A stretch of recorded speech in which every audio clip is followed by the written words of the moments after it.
महाराज आखिर मैं एक राजा की पत्नी हूँ और उधर मैं एक राजा की पुत्री हूँ।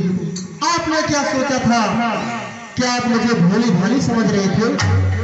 क्या आपने ये सोचा था कि ये भोली भाली कैकेयी क्या थोड़ा आपसे चबाने के लिए चना चबाना मांगेगी?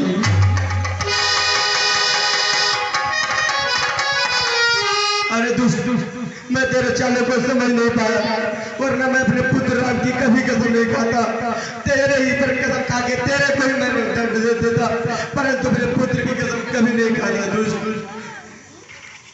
महाराज ठीक है, कोई बात नहीं है। यदि आप मुझे वरदान नहीं देना चाहते हैं तो मत दीजिए, आप अपने वचनों को वापस ले लीजिए।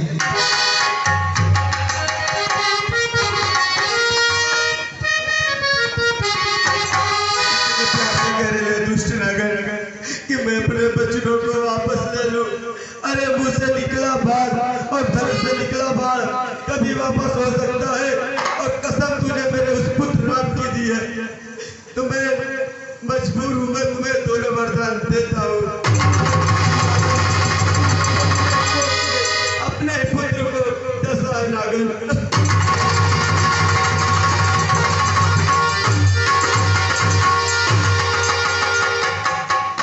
बड़ी उदारता से, बड़े संस्कारी पुरुष होकर आप ये क्या सोच रहे थे?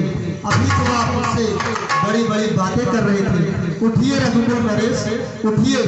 इस तरह एक पत्नी के सामने मूर्छित होना आपको शोभा नहीं देता। उठिए महाराज, उठिए।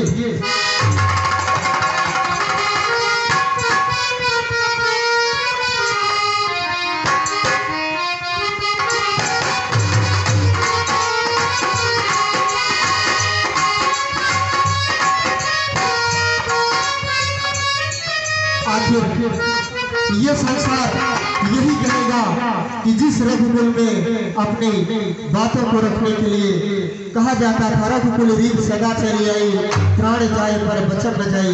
आप अपने वचनों से पीछे हो रहे हैं महाराज, आप अपने वचनों से पीछे हो रहे हैं।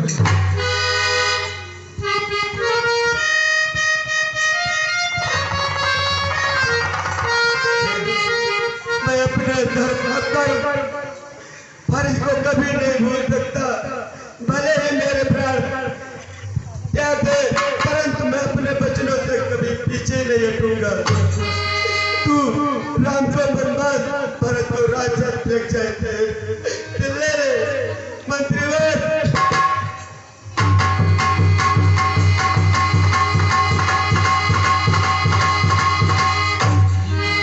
मेरे पुत्र राम को सिख दरबार में लाया जाए। जैसी आज्ञा महाराज।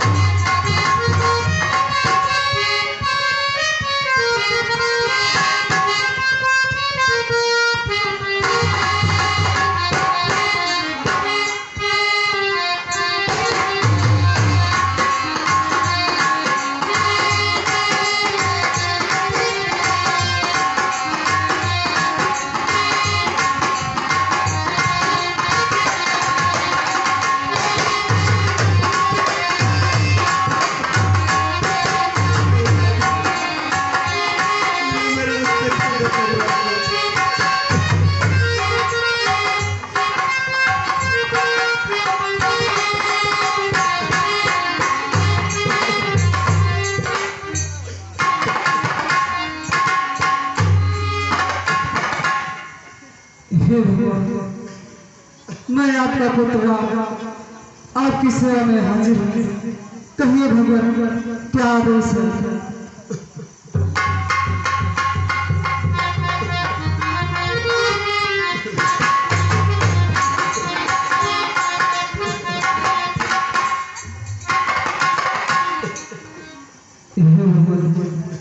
आज मैं यहाँ क्या देख रहा हूँ?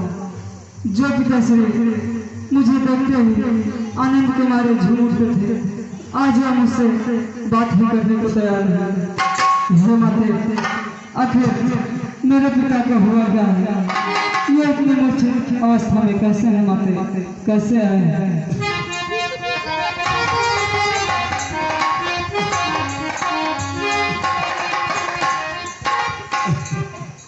पुत्र राम, पहले तो आप ये बात अपने पिताजी से ही पूछ लीजिए। ठीक है माता, जैसी आपकी आज्ञा।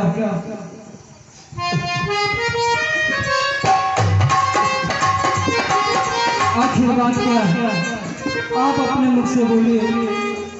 आपकी इस अवस्था में जो आपकी यह हालत हुई है, इसे देखकर आपका पुत्र राम एकदम से चिंतित है।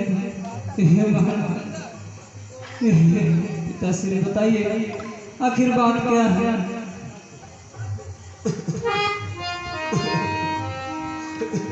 हे माता, मंत्री मंत्री माता माता, या ऐसे क्यों बुलाए हैं, या ऐसे क्यों बुलाए हैं, क्या मुझसे कुछ अपराध हुआ जो मेरे पिता से।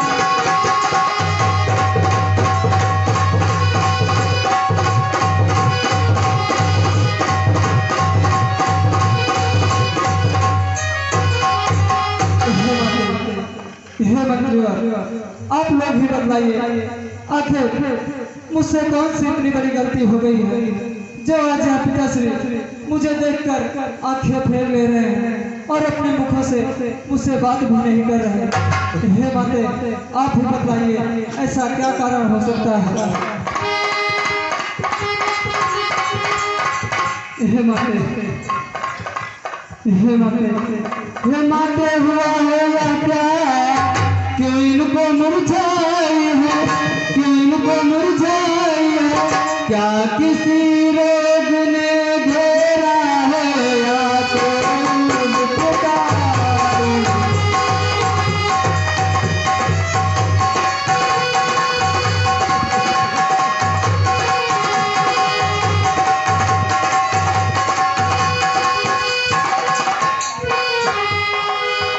हे माते, क्या मेरे पिताजी को किसी रोग में घेरा है, आप ही बतलाइए। क्या इन पर कोई विपदा आन पड़ी है। हे माते श्री, आप अति शीघ्र बतलाइए, देरी न कीजिए माँ, देरी न कीजिए। पुत्र राम, मैं तो आपकी भलाई के लिए ही इसे कह रही थी, लेकिन यही है कि बात को आगे बढ़ा रहे हैं।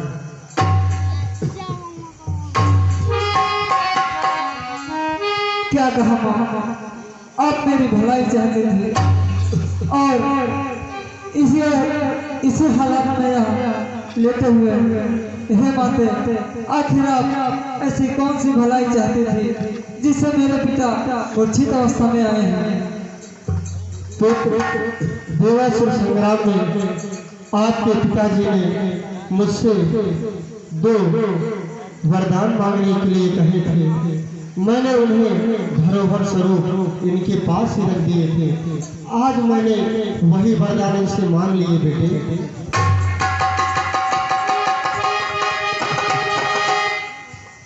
माँ, ऐसे कौन से वरदान थे जो आपने इनसे मांगा और ये मूर्छित अवस्था में चले गए। हमें अति शीघ्र बताइए माँ, अति शीघ्र बताइए। पुत्र, पहले वरदान में मैंने यह वरदान मांगा कि आपको 14 वर्षों का वनवास होना चाहिए। क्या कहा माँ, आपने मुझे अपने पहले वर में 14 वर्षों के लिए वनवास मांगा है। हाँ पुत्र। हे माँ, इसमें इतनी चिंतित होने वाली कौन सी बात है। मैं तो आप ही का बेटा हूँ। हे माँ, आप आखिर मेरी भलाई ही चाहती हैं। हे माँ, ठीक है, यदि आपने पहला वरदान यह मांगा है तो कृपया करके आप अपना दूसरा वरदान भी बतला दीजिए। आपने दूसरा वरदान कौन सा मांगा है माँ, कौन सा मांगा है?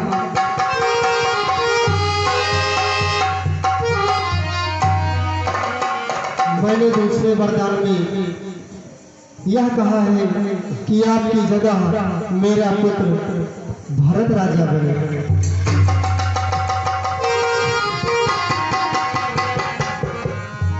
क्या कहा माँ, आपने दूसरे वरदान में मेरे छोटे भाई मेरे भरत को राज्य तिलक के लिए कहा।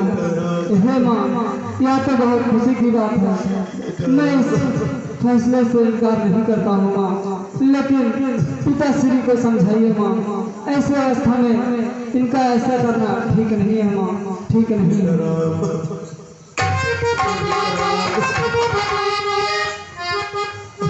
हे माँ, वह तो बड़े भागी बेटा है जो पिता माता तारी है, पिता माता तारी है। माता दिया क्या देती हो जिंदगी का देते हैं।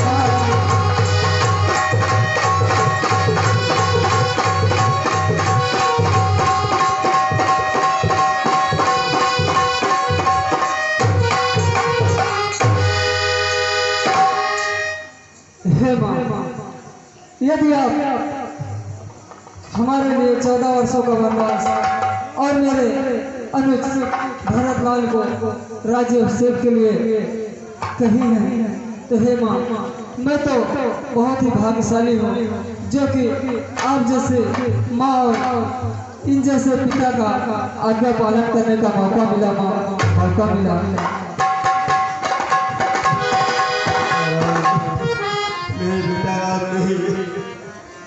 पुत्र राम, जितने भी क्षण तुम यहाँ पर रुकोगे इनकी मुसीबत बढ़ती ही जाएगी, इसलिए तुम यहाँ से शीघ्र जाओ बेटी, शीघ्र जाओ।